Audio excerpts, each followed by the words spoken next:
Tantangan birokrasi di masa depan atau masa yang akan datang. Tantangan birokrasi di masa depan ini tidak dapat diprediksi karena adanya proses globalisasi yang sangat cepat di berbagai bidang membuat birokrasi harus siap dan bersedia. Tantangan birokrasi di masa depan dapat bervariasi tergantung pada perkembangan ekonomi, sosial, teknologi, dan politik di masyarakat. Nah, beberapa tantangan yang mungkin dihadapi oleh birokrasi di masa depan yaitu melibatkan pertama perkembangan teknologi.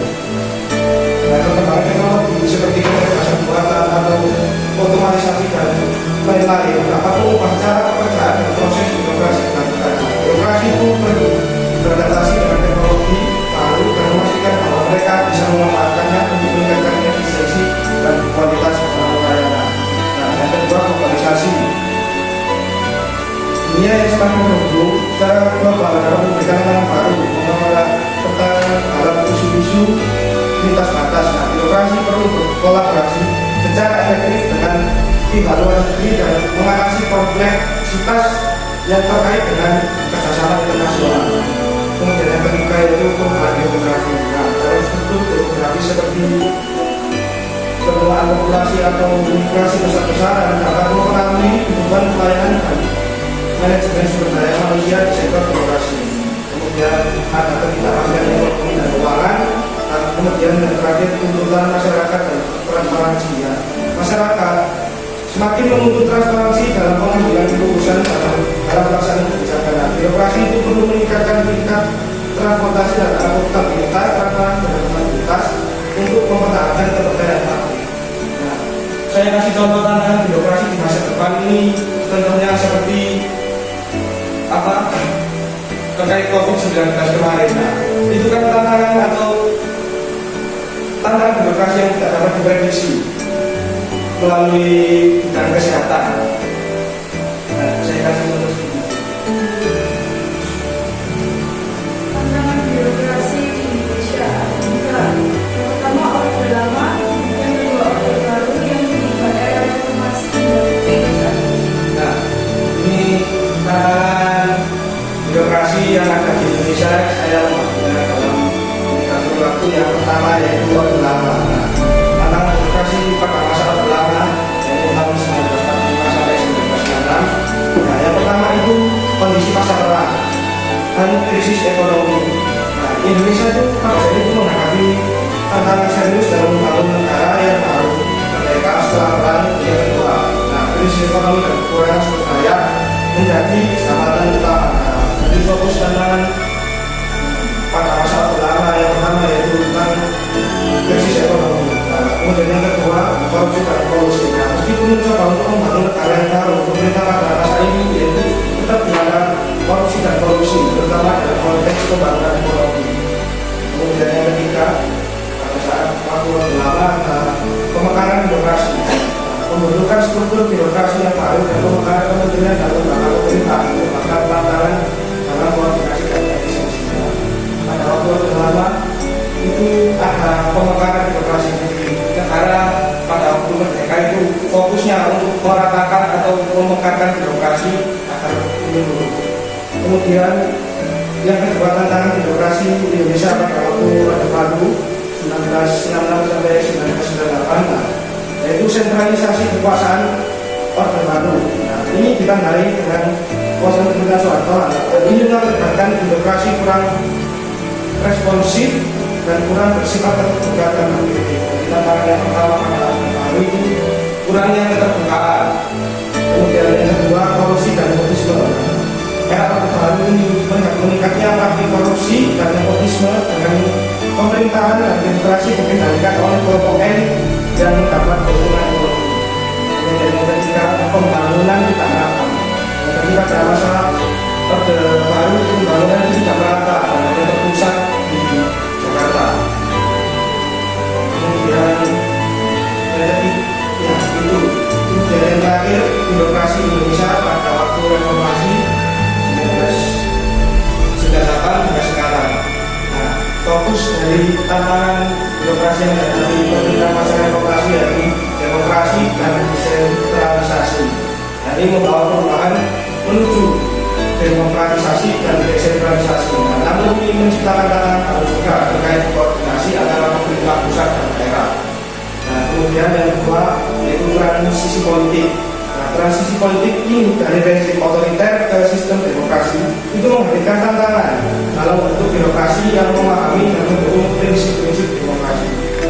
Kemudian yang keempat, ya adanya reformasi di hukum dan kebijakan. Nah, kemudian yang kelima adalah pemberantasan korupsi. Kemudian yang keenam tantangan bagi reformasi sampai sekarang ini teknologi, informasi dan e-government. Nah, ini merupakan tantangan dari pemerintah reformasi yang sekarang, yaitu tentang meningkatkan teknologi dan e-government. Dan kemudian yang ketujuh adalah pelayanan publik yang harus dimaksimalkan. Nah, ini saya tambahkan satu untuk yang saat ini sedang dibiarkan oleh demokrasi pemerintah kita, yaitu tentang melakukan hilirisasi. Jadi hilirisasi ini adalah yaitu kita mengelola sendiri sumber daya alam yang ada di negara Indonesia untuk untuk diolah sendiri, kemudian menjualnya menjadi barang jadi atau setengah jadi. Nah, itu hal yang bukan itu sangat luar biasa bagi masyarakat sendiri, karena membuka lapangan pekerjaan dan lain-lain.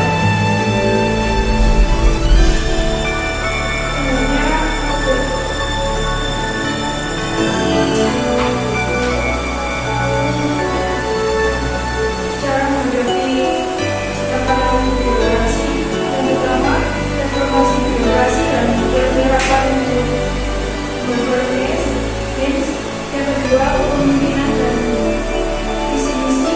Yang ketiga penerapan preventive government. Yang keempat tentunya melakukan hilirisasi. Cara untuk menghadapi tantangan birokrasi ini saya bukan ada 4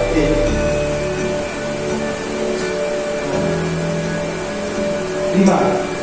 Nah, yang pertama ini reformasi birokrasi dan penerapan good governance.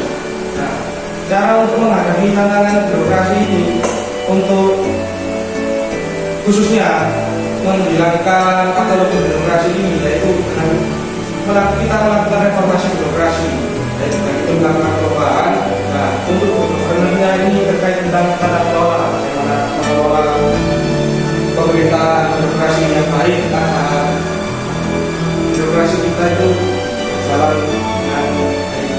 Kemudian yang kedua kepemimpinan dan visi misi. Nah, ini mengapa cara untuk menghadapi birokrasi kepemimpinan dan visi misi? Nah, karena kepemimpinan ini sangat sifatnya itu sangat harus dilakukan, karena dengan adanya kepemimpinan yang baik dan melalui visi misi yang pula yang bagus, itu kalau untuk melakukan reformasi birokrasi dan governance atau tata kelola, nah itu pasti berjalan dengan baik, karena kepemimpinan yang adil bagi masyarakat juga akan menyebabkan hal yang baik terhadap birokrasi. Nah, kemudian menerapkan preventive government. Preventive government ini lebih ke opsi bagaimana melakukan pelayanan kepada masyarakat itu menjadi lebih baik. Nah, kita ketahui preventive government yaitu sebuah solusi bagaimana pemerintah yaitu melakukan bersama dengan pihak swasta akan meningkatkan pelayanan publik menjadi lebih gampang dan lebih cepat. Nah, kemudian yang terakhir, pentingnya melakukan hilirisasi. Nah, tentunya melakukan hilirisasi ini apa? Karena ini terkait tantangan bangsa Indonesia ke depannya. Nah, kita lebih berkaca pada zaman dulu, waktu zaman penjajahan. Nah, mereka itu mengeruk sumber daya alam kita, lalu diolah di negara mereka dan diproduksi di negara mereka. Nah, itu kita penjualannya itu sangat murah. Nah, jika kita melakukan hilirisasi, kita akan meningkatkan 10 kali lipat. Bahkan misalkan contoh nikel kemarin lah, kita akan minta nikel kepada pihak luar kita inginkan itu mengalami itu sebagai orang sakti atau seorang sakti lalu tujuannya. Nah, tapi itu juga mendapat kecaman dari pihak luar. Karena apa? Karena mereka atau pabrik yang beroperasi di negara mereka itu tidak berjalan karena mereka kekurangan bahan stok bahan produksinya. Nah, bagi Indonesia sendiri ini merupakan lagi. Karena apa? Karena adanya hilirisasi. Kalau kita lakukan di segala sektor, misalkan sektor pertanian, perikanan dan lain-lain, kalau kita melakukan hilirisasi pertama yang diuntungkan adalah masyarakat Indonesia sendiri. Lapangan pekerjaan menjadi lebih terbuka. Kemudian yang kedua, menambah nilai penjualan. Nah, barang yang kita olah di Indonesia itu akan, kalau kita jual menjadi barang jadi atau setengah jadi, itu akan meningkatkan 10 kali lipat bahkan lebih barang yang kita jualkan.